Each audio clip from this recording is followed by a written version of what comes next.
Well, folks, that's not something you see every day in the state of Pennsylvania. We have a lot of bears, don't get me wrong.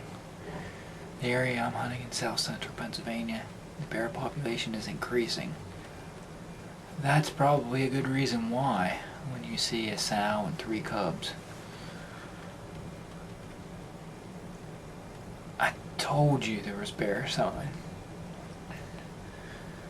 And I delivered.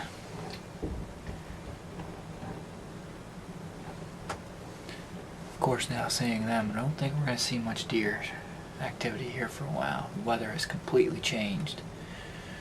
Right as the bears come in and went by, a real good rain hit, mixed with snow and sleet.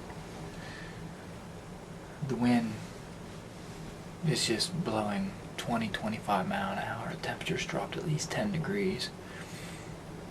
So there's hope. The weather has definitely changed. In the past 2 hours it has went from about 55 degrees to probably 40 to 45 degrees. The wind's picked up from 5 to 20 to 25. But there's hope. There is hope. So stay tuned. I love seeing bears, but I'd rather see them in bear season, not in deer season.